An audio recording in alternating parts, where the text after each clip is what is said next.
Hello and welcome to episode 33 of Chicago Business Podcast, where we introduce leading executives in the area and learn how innovation is changing their industries. I am your host, Drew Sekula, and today we welcome Doug DuMars, Chief Executive Officer and co-founder of Rebellious Beverage Company. Hello, sir. Thank you for joining us. Drew, thanks for having me. Appreciate it. Yeah, nice to meet you. Great to have you on. Why don't you tell us a little bit about Rebellious Beverage Company? Sure. Yeah. Rebellious is a little bit of what the name implies. You know, we're rebelling against the norms. We provide a functional beverage with zero sugar, zero calories, loaded with goodness. So in our case, we have antioxidants as the base of our ingredient base. And we measure that to come through. We have them come out in little packets, single serve size that you add to water. So instead of carrying around bottles like your traditional beverage or cans, you can refill up your Contigo or Swell bottle, et cetera, of your choice, and you can add this with you, take it with you to go. And the beauty of this is it's a great mixer for many of things that you can go in. So not only beverages, but food as well. So it's a convenient package. It helps with hydration and simple 5 ingredients. We don't add anything special to it other than a flavor profile to make it work. And we measure the ingredients to make sure that the consumer, the end user, is not getting shortchanged in the benefit side of it. So that's great. Well, I'm excited to get into it and explore a lot of different facets of that. But first, let's break the ice with the beverage of the day. You can guess what we're having, but you might not get it quite right. So of course we got to use a Rebellious beverage here. So we're going to use our wild berry, and we're going to make a Rebellious berry explosion, if you would. So how I start with is I like a lot of ice. I drink ice water in February, things like that. So a glass full of ice. I'm a little bit, we're going to use vodka with this. So I have about 2 ounces of vodka. I'm a little bit generous usually. Just pop that right on top there. And we'll go this direction.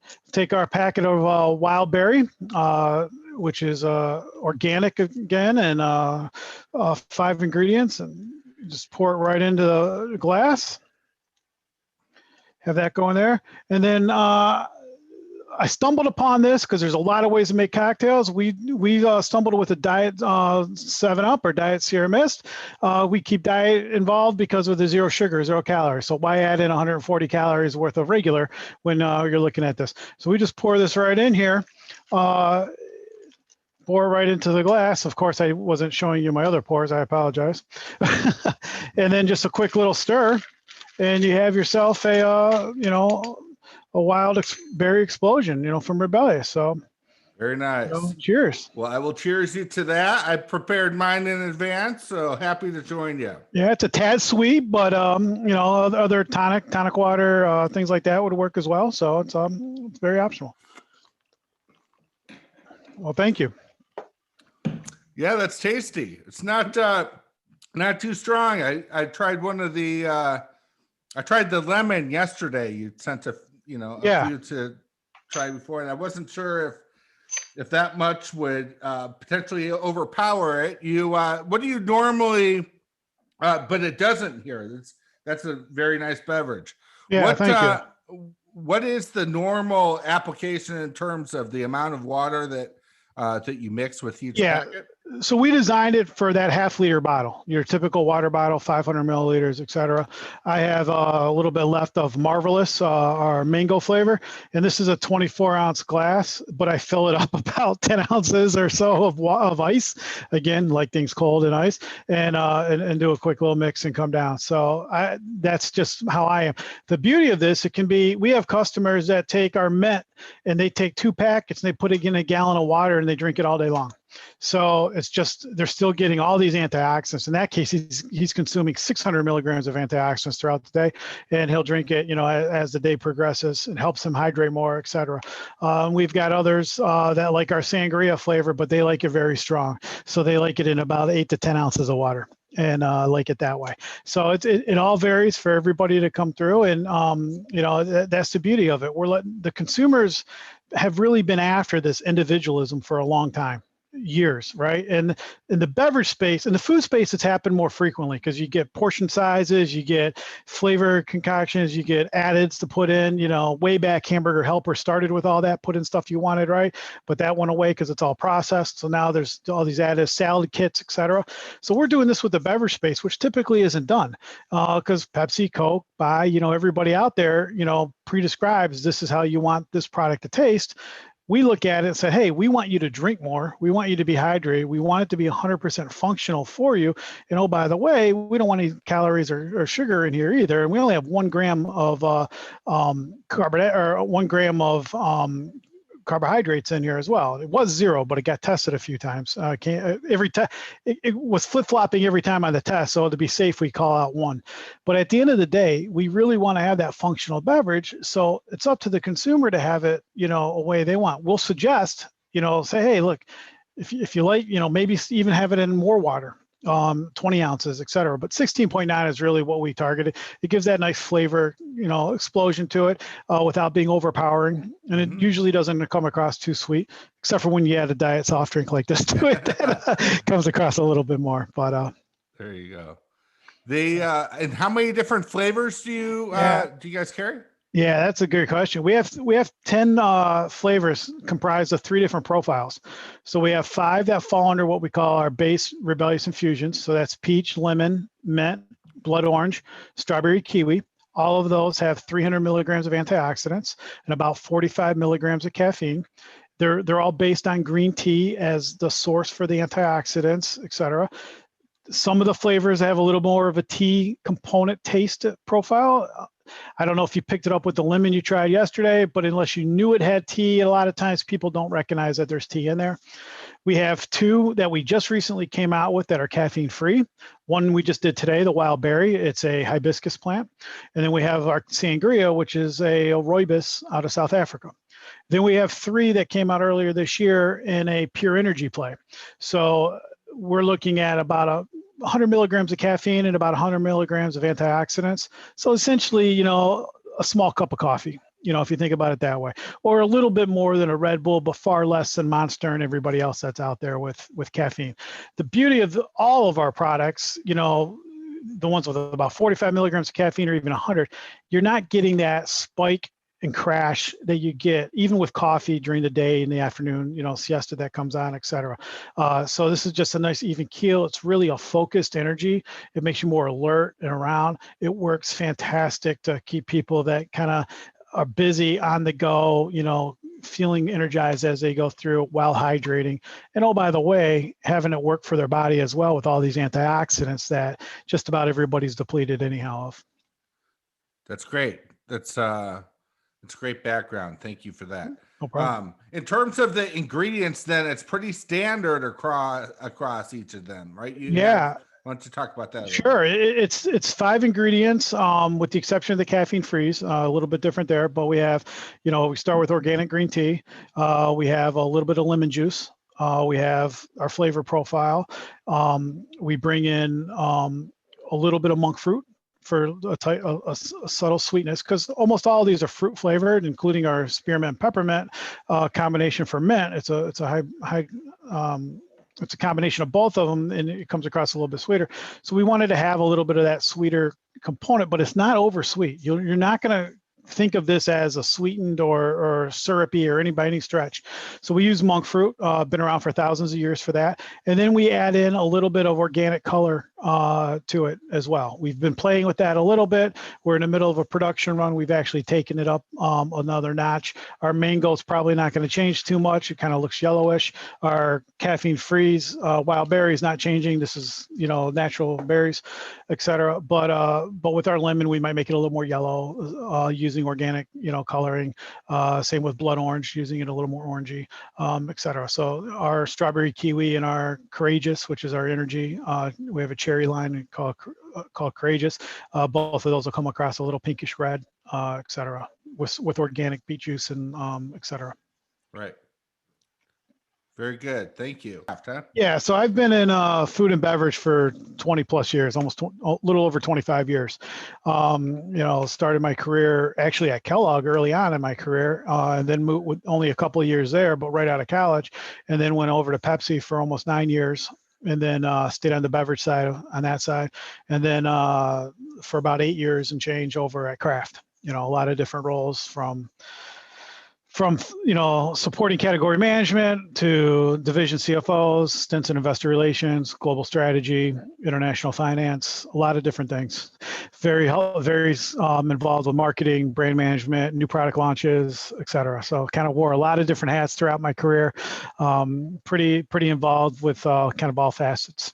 That's awesome. Of manufacturing and everything. And then decided to go out and try it on your own, huh? Well, I tell you what, not once during that window when I was there did I ever think I'd go do something like this. I've always operated very much independently and entrepreneurial. I always was bringing projects and things to.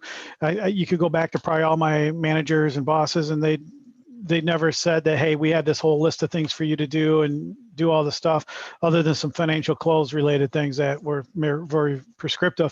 So I've always acted very entrepreneurial about looking out for things. And after I left Kraft and was doing some consulting work, trading full time, missed the interaction, et cetera, I got involved with a opportunity to really kind of like dive into the benefits of green tea and how that's helpful to the body, and all this tsunami worth of information has been coming out, and said, there's a huge opportunity here. All the work I did before on individualism with branding and on the food side translates very much to what the consumer is looking for on beverages. And now that more and more organics are coming through and whatnot, this was really the time to do something different. Of course, we could have put this in a bottle or a can like every other beverage company, right? Done that. I've got that experience. I've been in the plants many times, but that also requires a tremendous amount of capital to go through. So this is a path for us to do this a little bit different than the traditional rollout, be in a lot of locations, and then scale up on the bottle and can side later as we go through. The portability is key. It's the footprint in retail, and it doesn't matter if it's a food store or a clothing store. We don't target clothing stores, but my point is wherever there's a register, this could basically be sold. And it's a huge opportunity to, where consumers, shop, travel, et cetera. Obviously online, you name it. So. Right. So how long have you been at this now? And so where are you at in the journey? Yeah. So Rebellious is a little over 2 years old. We formulated in 2018, but didn't really launch anything until 2020 or 2019. We did a very limited soft launch with our first line of products. Really kind of wanted to make sure we were on track. Got a lot of consumer insights, did some sampling, et cetera. Figured out at that point we definitely have something. We definitely have things consumers are looking for, and then just as we were going into the end of 2019 and into 2020, we were rolling out with hotels and universities and things like that. That who would have thought the world would have stopped moving at that point, right? Everybody's from home, and fortunately, we had a lot of people that said they want to bring us on board, but yet they didn't for that time, because that's good, because we probably still wouldn't have gotten paid from that time period. But those opportunities will all be there for us as we go back. So we took this last year. We brought out a couple more options, our pure energy, et cetera. We also started revamping our focus on the retail side, working with brokers, working with some distributors, et cetera, and are starting to scale that up as well. So it's an opportunity for us that actually worked out well. And all of that work that we put in before will still be there, and it's still there now as we start talking to folks. Right. Yeah. Well, seems like everybody was impacted differently. So, all in, that's probably not too bad for the pandemic and what you guys had to deal with, although you never like to be slowed down like that. But no, it gave us some pause, and it's really not, at the end of the day, the reality is it's everybody comes against adversity. It's how you overcome it, what you do with it, and where you go from that. I mean, and fortunately for us, we weren't too far down a path. We're in a handful of hotels and a handful, of universities were about to bring us on board.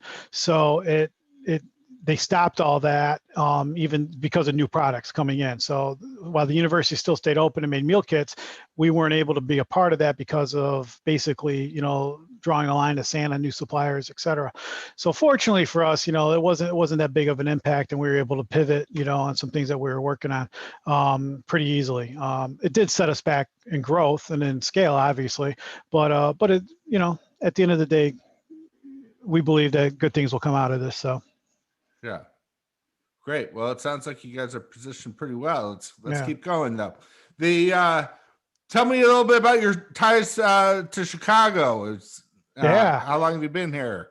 So we've been here personally, my family and I, we've been here about 12 years now. Mhm. And no, I guess more than that, about 14 years now. And time flies. And we came over from Michigan. So my biggest fear when we first came over is that my kids will now like the Blackhawks, Bears, and White Sox. And we've already been Cubs fans before, so it's my biggest fear on that. But turns out that we all like them, so it's all good. We've been kind of transplanted over here, and so it's a good time. We enjoy it very much, and it's.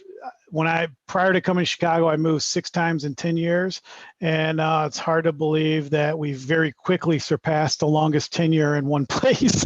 And now we're, over double that. So it's triple that right now. So it's good, because my wife was a little afraid. What are the kids going to call home when we keep moving around all the time? And now we don't have that issue. So Yeah. Well, as long as they don't, try wearing a Packers jersey around. And I know no. Michigan's very different than Wisconsin, but I think the Lions fans get treated a little bit better than the Packers fans. Well, probably only because they've been so terrible for the last since inception, right? I mean, at the end of the day, so it is what it is.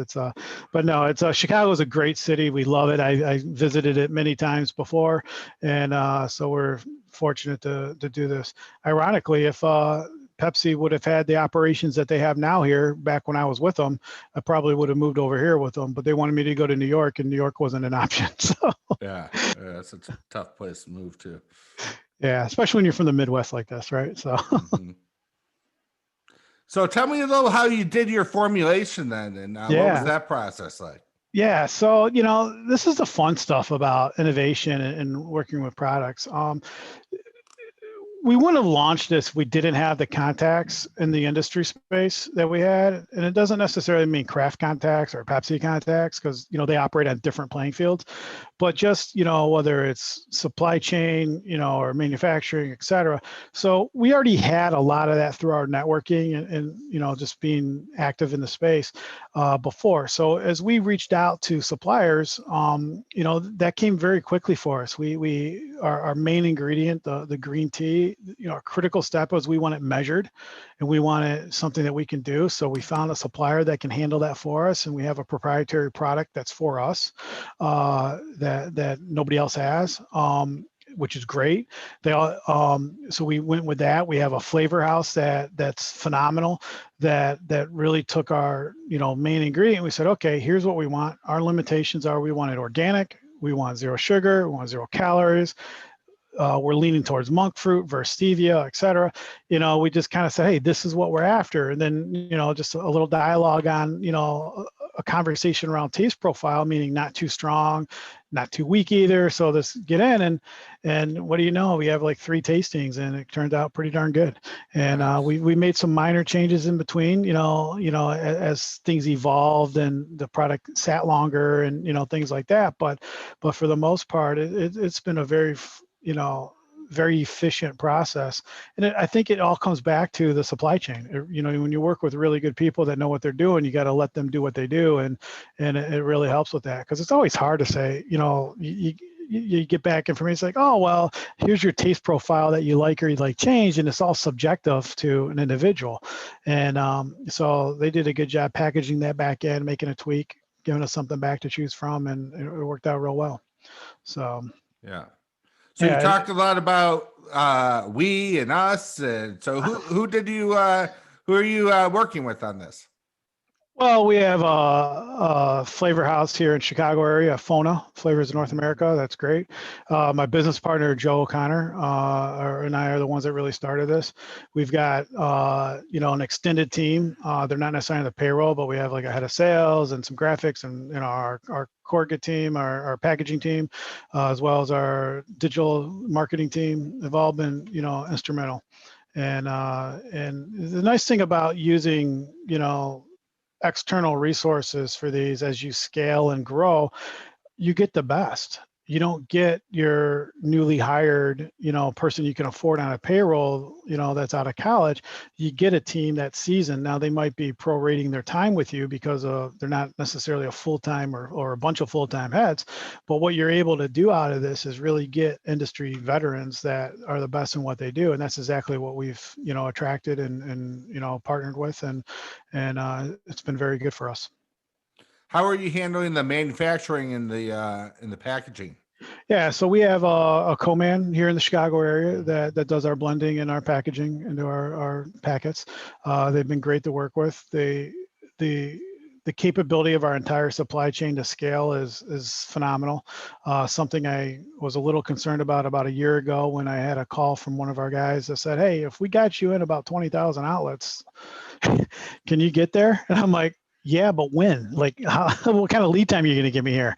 4 weeks? No. More? Maybe. Let me make calls." So when I, kind of talked to everybody in the supply chain, it basically became a non-issue. We can scale very rapidly, very quickly, which just provides that additional value of who we're working with, being able to do that. Of course, we don't want to scale that fast, without having the orders and the support and the traction to go through, because velocity has become an issue. But at the end of the day, from a manufacturing and supply chain standpoint, that's an important piece that we've always looked at as we looked at our partners. We didn't want to partner with certain groups or certain assets of what we're working on and have a ceiling that would be, relatively small on our aspirations of what we can do with Rebellious. So Nice. So have you guys been bootstrapping it, or you took in outside investment, or something in between? yeah, so a little both. At the beginning, my partner Joe and I really funded a lot of this. We took in some, I guess the technical term is friends and family money in, people that we knew, people that had some pretty good contacts, help support a couple of production runs. And right now we're getting close to kind of up in the ante a little bit more on, we have supply, we have resources available for, purchase orders or for what they call factoring, your invoices, et cetera. But we're looking at a couple of other options on some, combinations of debt / warrants to equity to straight out, capital raise. Looking through some options there. It really kind of depends on scale, growth, and opportunities that come our way. Right now we have kind of a lot of things in work. It just depends on, where we want to run with it. Yeah. What are your most critical business initiatives at this point? Well, right now it's, we really want to build up some very strategic, healthy, higher end grocery channels, et cetera, that would do great with our product. We also want to talk to go back to our contacts on the hospitality standpoint. Before, when we were working with them, it was all about the conference centers and the meeting rooms, et cetera, that were held there. That's going to be the last thing that comes back. So we've remarketed a position to be in room, boost your immune system with our product, et cetera. So we're working through some of that right now, as well as a number of different, we'll call them alternative retail outlets that would be great for our product through a number of our connections. So we're scaling that at the moment. So we bring together some of the best in class from a marketing, from a POS and even a display standpoint. So now we're kind of narrowing that back a little bit. Meeting with my design team later this week to make some edits to that so we can come through. We got a power wing over my shoulder here that you can see, and those on YouTube I think can see, but which is great. It really pops, it stands out. That's really good. We also have a floor display that takes up essentially one square foot of footprint. It holds all 10 flavors. really perfect for just about every single retailer that's out there, because everybody has a little bit of space somewhere for things that'll turn and drive that are on trend. So we're working on tweaking a few things there to continue to provide solutions and resources for all the retailers. I mean, that's what we are. We're a solution company. At the end of the day, we provide a solution to consumers for a healthy, beverage alternative that they can take with them anywhere. For retailers to get more bang for their square footage, on trend products, et cetera. And that's always going to be core to what we do at Rebellious. Great. What's the price point? Yeah. So from a retail standpoint, we online we sell 12 packs. And we sell these for about $14.50, $14.75 for 12 of them. For brick and mortar, we have 4-packs. Here's a 4-pack example, and they usually retail for $4.99 to $5.49 for 4. We also have singles. This is the Marvelous, which is our mango flavor, and these are typically found near a register, in some of the retail places. And these anywhere from $1 to $1.50. Some places will charge $1.75. It kind of depends. Our goal is to always have it priced below a ready-to-drink bottle. So if it's $1.90 or $2.25, we want it to be below that, because at the end of the day, consumer, isn't buying the water and the bottle and the plastic and carrying it around and having to drink it immediately, but they can. So if they do need to, there's, we have a number of retailers that do a free water with a purchase for $2. So they take it up to $2 and say, hey, you get a water in a packet for $2. And we have another couple of retailers that take our 4-packs at $4.99 and they offer a free water with it as well. So again, they look at these vehicles as profit drivers, ways to drive more turns, more profit. They know that, having that water available is something that they can get at a pretty low cost. And so far, knock on wood, we haven't had to fund any of that, because, for instance, when they do the packet and the water for $2, they could sell our packet for $1.50, but they just took up 50 cents on the ring. They're buying water at 13 cents a bottle. So they just made, 42 cents or 37 cents additional by taking up the ring. Where else can you put something on ad? If you wanted to do it on an ad and actually make more money, it doesn't work that way. Food and beverage, these are always lost or completely funded by the companies, right? So this way they can do things that drive more excitement, and that's what we provide. Again, solutions, right? That's at the end of the day, that's what we look for, and it comes with experience and a great team. Yeah, that's awesome. It's really interesting to hear what you've created there. What's been the most challenging part? Wow, that's a good question. I'll tell you what, the one of the challenges that I didn't expect to have in this is talking to some food and bev, either buyers or distributors that solely focus on beverage. On beverage. If it's not in a bottle or a can, they don't know what to do with it. They're completely lost. And I'm like, this is so surprising to me. I didn't think it would be that challenging, because we're looking at ways to, be incremental. I'm not looking for facings to be taken off a shelf to put ours in, or out of a cooler to put ours in. We're completely incremental. And for me, that's been a little bit of an eye-opening experience of, what do you mean you don't understand? Like, how that's not the exact conversation, but it's like, how do you go about that politely and really bring them around? That was much more challenging than I thought. And then it's refreshing. You talk to somebody like I did last week. It's like, oh my God, this is a great idea. I wish more people would do this, because you're bringing the solution to our category that, we can be across all these categories in the store. I go, I know. And then it becomes a tug of war for the buyers. It's like, well, wait a minute. Well, you're bringing a beverage into my produce area or into my meals to go area, and I'm not getting credit for it. I'm like, well, first come, first serve. Help us out. Let's look at the overall profitability for the store.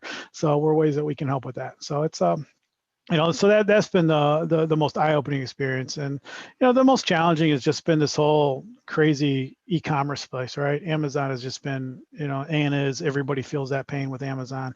It's just, they're hard to work with. I never thought that it would be nearly a full-time headcount to manage that. So I was a little little underestimated the involvement there. Out of all my experience working with retailers, maybe I wasn't a direct sales call on them, but I was working with all the teams. Amazon's the hardest one out there. They're the most hand holding. Things change all the time, and you really got to find the right partner to help with that. So you guys are available on Amazon, but Absolutely. Yeah, for people who want to check out your product, where's the best place to? Yeah, so drinkrebellious.com is our site. Has all the information. Amazon. We just last week started rolling out about 13 other sites. I don't know if they're all there yet or not, but things like Walmart.com and eBay and others that are moving through. We're in about 50 to 60 retail locations right now, and growing by the day, by the week. That's awesome. Walmart.com. That could be big, no doubt. Yeah, well, we'll see. I mean, it's just a matter of how it plays out, right? So, right. But having it may be available in more places is obviously the key. So, Amazon is where we went first with it outside of our own site at Drink Rebellious. We have a B2B, B2B site on our link at the bottom. So we do, for wholesale packaging and bulk and things like that as well. So we also have an affiliate link at the bottom for those interested in helping us out as well. Awesome. Well, we'll link it all up in the notes of the show, and appreciate your time today. So it's really exciting to see what you guys have going on there. Anything else you want to highlight while we have you on? Well, no, I really appreciate the time, and thank you very much. It's we're just part of evolution of beverages that are taking place in the marketplace, and trying to carve our own niche out a little bit here. And we think we're onto something. Not only do we think it, but we've seen it from our tasting events we've been to, and the number of retailers and the turns that we're having. It's as well as where we were going in the hospitality space. So it's so glad we did it, and only good things ahead. Who knows, maybe we'll be global before you know it. So there you go. Well, best of luck to you, and thank you very much for your time, and have a great day. I appreciate it. Thanks a lot, Drew. Take care. Take care.